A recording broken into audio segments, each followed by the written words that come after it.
Selamat malam kami ucapkan kepada Ibu Ike selaku dosen pengampu mata kuliah pembelajaran mesin. Pada video kali ini kami akan menjelaskan proyek kami mengenai penerapan metode clustering K-means dalam dataset nonverbal tourist. Baik, slide berikutnya.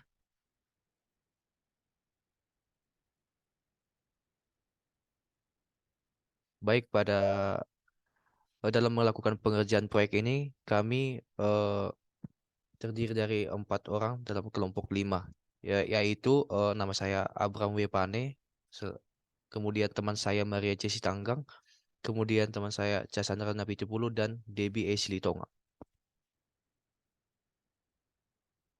Adapun outline pada presentasi proyek kami adalah yang pertama deskripsi, yang kedua proses KDD dalam data mining, yang ketiga demo code, dan yang keempat kesimpulan. Baik, yang pertama deskripsi yang akan dijelaskan oleh teman saya.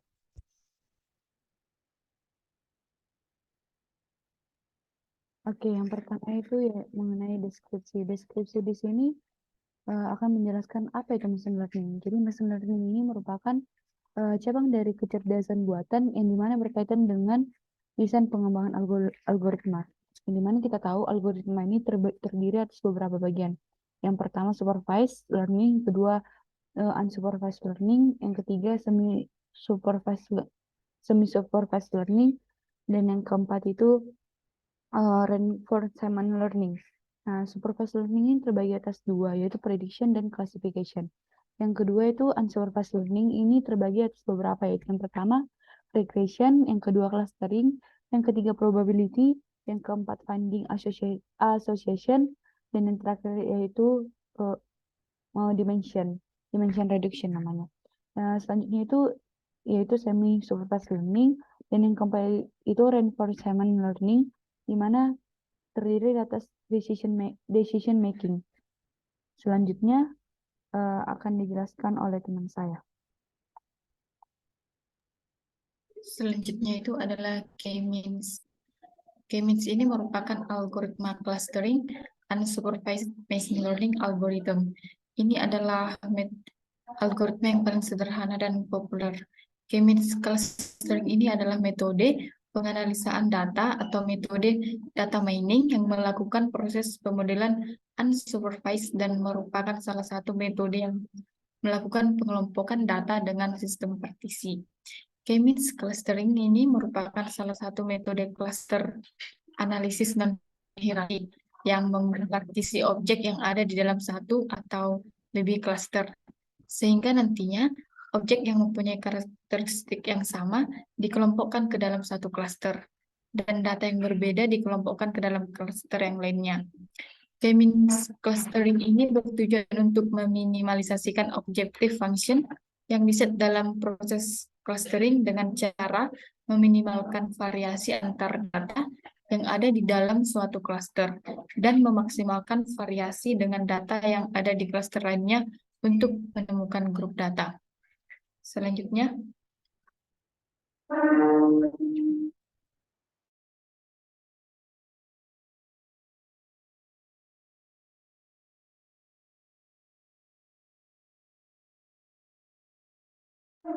Selanjutnya adalah proses knowledge discovery in database atau yang biasa disebut dengan KDD. KDD ini adalah sekumpulan proses untuk menggali dan juga menganalisis sejumlah besar himpunan yang akan diekstrak berupa informasi dan akan mendapatkan pengetahuan yang berguna. Di mana tahap-tahapnya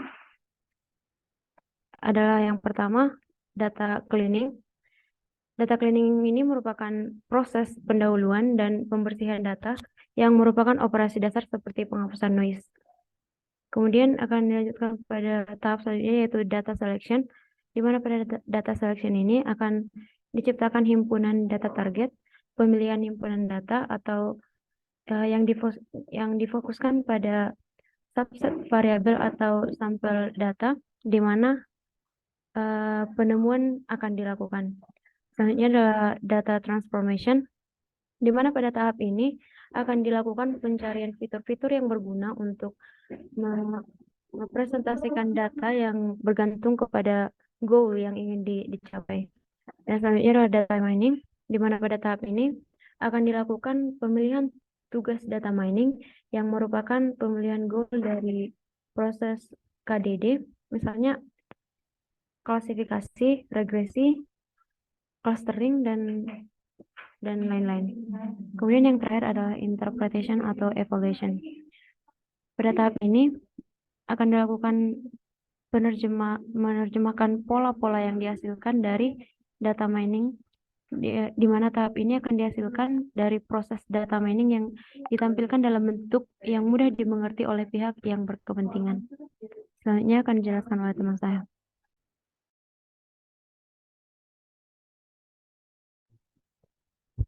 Yang selanjutnya adalah dataset dan demo code.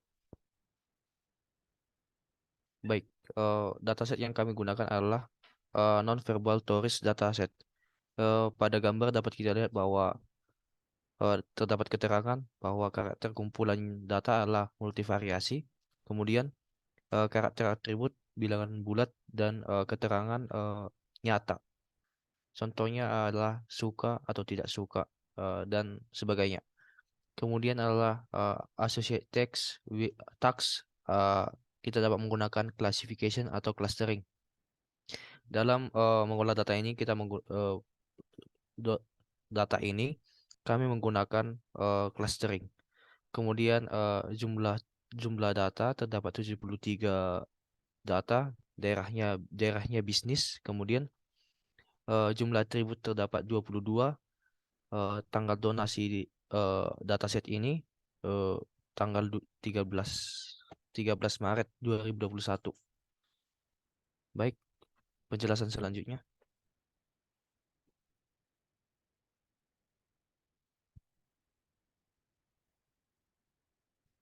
Baik, pada kesempatan kali ini kita akan melihat code-nya secara langsung.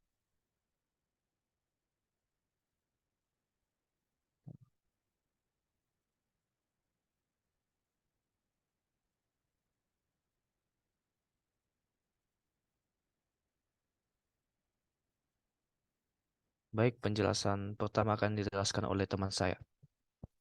Oke, yang pertama itu kita mengimport data non-verbal tourist data ini ke dalam Google Colab kita. Nah, jadi untuk code-nya kita from dari Google Colab import files, di mana kita akan mengupload data dari directory kita. Yang kedua itu kita mengimport library-nya, itu library NumPy dan library Pandas, di mana kita akan membaca di Google Colab ini akan membaca non-verbal tourist data ini .csv. Dan kita akan melihat data paling atas, di mana 5 baris teratas yang akan ditampilkan. Selanjutnya, code selanjutnya yaitu data cleaning-nya. Di data cleaning ini akan memilih data yang bisa diolah. Nah, kebetulan jika kita melihat dari Excel atau .csv-nya, kita dapat melihat bahwa yang merupakan data yang sama semuanya yaitu di pimage2. Nah, di pimage2 inilah yang akan kita pilih datanya. Jadi data cleaning yang akan kita pilih itu pimage2. Kita printlah data yang sudah di drop, yaitu pimage2 yang sudah di drop. Jadi hasil dari outputnya ini pimage2 tidak ada lagi di sini. Selanjutnya kita akan menyeleksi data atau data selection. Nah, di data selection ini kita buatlah code-nya, yaitu melihat value dari tipe-tipe data yang ada di non-verbal ini. Yang pertama yaitu objeknya ada 18, integernya ada 4.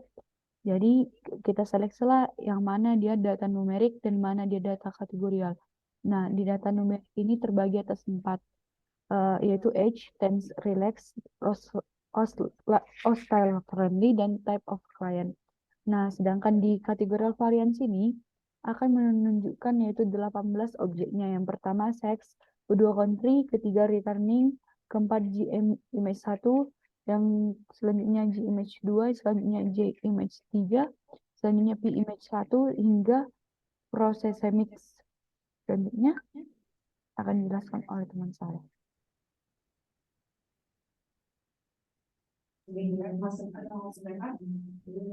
Selanjutnya adalah di sini converting categorical data column to numerical, di mana di sini data yang sudah diimport tadi akan dikonversi ke data numerik supaya bisa diolah. Di sini kita akan menggunakan label encoder, di mana fungsinya ini untuk mengonversi data kategorikal menjadi nilai numerik. Di sini kita mengonversi datanya ke data numerikal itu per variabel dengan sintaks yang sudah dilampirkan pada layar. Selanjutnya,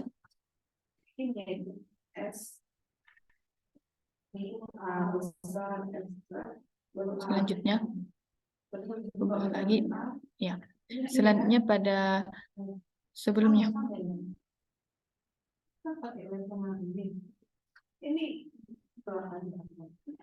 Dikit lagi. Ya, di sini pada kode program DF ini atau data frame di mana ditampilkan data-data yang sudah dikonversi ke nilai numerik. Berikut hasilnya. Selanjutnya, pada df.isna.sum ini adalah fungsi dari Pandas untuk memeriksa apakah data frame ada nilai nol atau missing value. Ternyata setelah di-run kodenya tidak ada data yang missing value. Selanjutnya pada line ke-9, df.head ini yaitu menampilkan 5 baris data teratas. Selanjutnya akan dijelaskan oleh teman saya.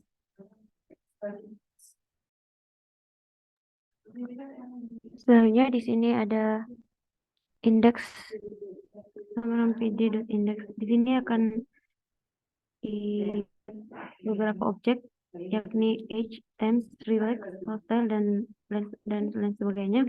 Di mana di sini contohnya itu ada objek age. Pada objek age ini akan dihitung nilainya. Misalnya age umur yang 56 frekuensinya 6, umur 53 frekuensinya 4, begitu juga dengan untuk yang tense, relax, hostile dan lain sebagainya. Selanjutnya data standardization. Data standardization ini berguna untuk standarisasi karena jaraknya terlalu jauh. Supaya jaraknya tidak terlalu jauh, maka perlu distandarisasi. Dan selanjutnya pada scalar processing, di sini perlu mengimport library standard scalar, di mana objek untuk data frame yang sudah distandarisasi dengan variabel X. Selanjutnya, untuk menampilkan grafik perlu diimport matplotlib.plots.plt, di mana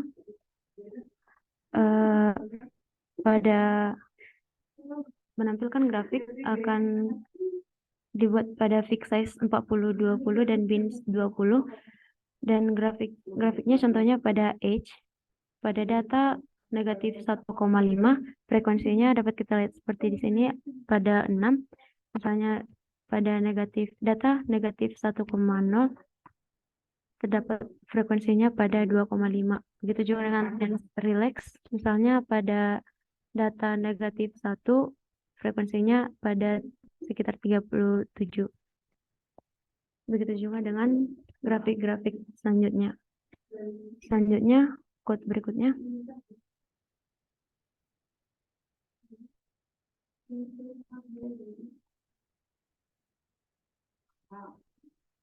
Nah, di sini data standarisasi diubah menjadi array seperti yang terlihat pada layar berikut. Kemudian pada data transformation, di sini perlu mengimport library min-max scalar, di mana min-max scalar ini untuk normalisasi data yang berfungsi untuk mengurangi kompleksitas data dan juga mempermudah memodifikasi data. Selanjutnya akan dijelaskan oleh teman saya.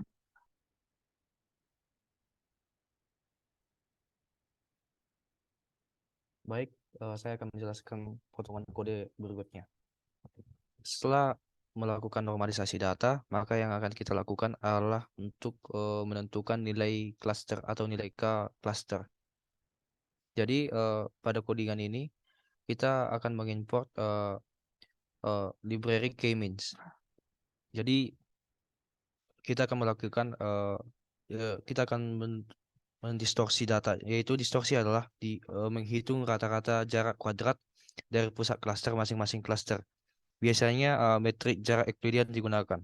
Jadi kita akan menghitung rata-ratanya dengan nilai K dengan melakukan perulangan jarak sebesar 1 sampai 10 atau 10 jaraknya adalah 10. Kemudian kita akan membandingkannya SSE atau kepanjangannya adalah sum of square error, yaitu jumlah selisih kuadrat antar titik data yang diprediksi dan titik data yang diamati. Kemudian pada potongan kode berikutnya kita akan memvisualisasikan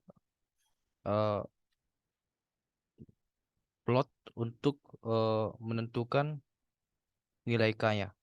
Jadi setelah kita menampilkannya data yang maka plot yang dihasilkan adalah seperti ini. Jadi plot yang kita pilih adalah plot yang memiliki bentuk seperti siku. Kemudian untuk jika terdapat nilai siku bentuk siku yang lebih dari 1, maka kita akan memilih nilai siku yang berada pada nilai K yang paling besar. Jadi pada plot ini teridentifikasi 2 bentuk siku, yaitu pada nilai K sama dengan 2 dan pada K sama dengan 7. Jadi nilai yang paling besar adalah K sama dengan 7. Makanya kita akan memilih n clusternya atau jumlah clusternya adalah 7. Kemudian setelah kita akan membuat objek untuk fungsi k-means yang memiliki parameter n cluster sama dengan 7. Kemudian melakukan fungsi fit terhadap data dengan parameter xcal yang telah kita definisikan sebelumnya di atas. Kemudian pada potongan kode berikut ini menampilkan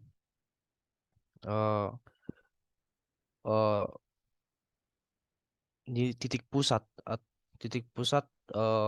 klasternya.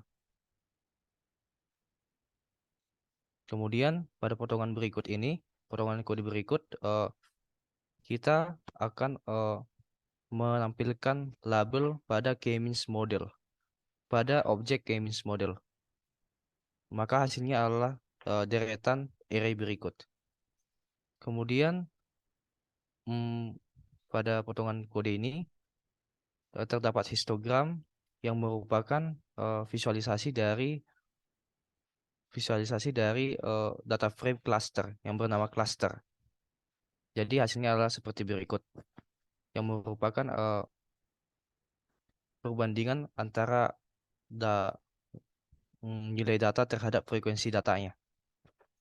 Kemudian di sini ditampilkan sebuah pair plot. Pair plot dapat membantu kita untuk melihat distribusi antara atribut tunggal atau hubungan 2 atribut data. Maka hasilnya adalah seperti berikut. Setiap data akan dibandingkan, setiap variabel akan dibandingkan satu dengan yang lainnya. Kemudian langkah yang terakhir adalah memvisualisasikan persebaran data yang telah kita buat.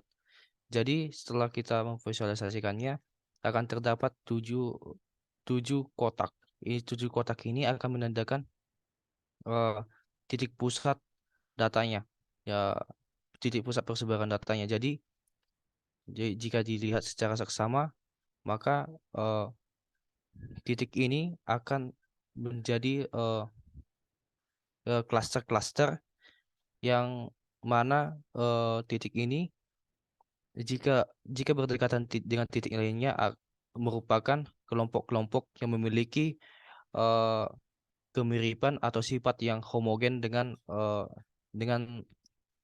titik yang berdekatan titik yang berdekatan. Baik, sekian presentasi code dari kami. Akan dilanjutkan dengan kesimpulan.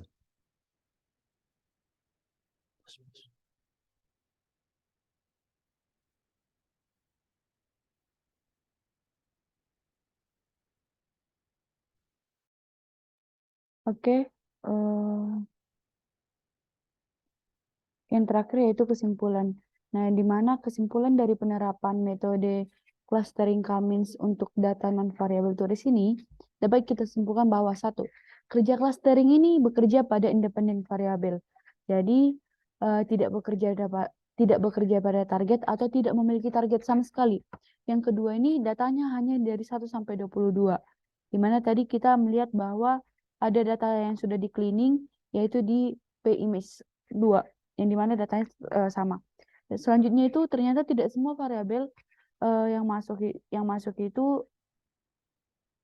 ternyata tidak semua variabel itu masuk. Yang ketiga itu yaitu menggunakan nilai elbow score di mana bertujuan dalam mengevaluasi K yang dimana K-nya itu sama dengan 7.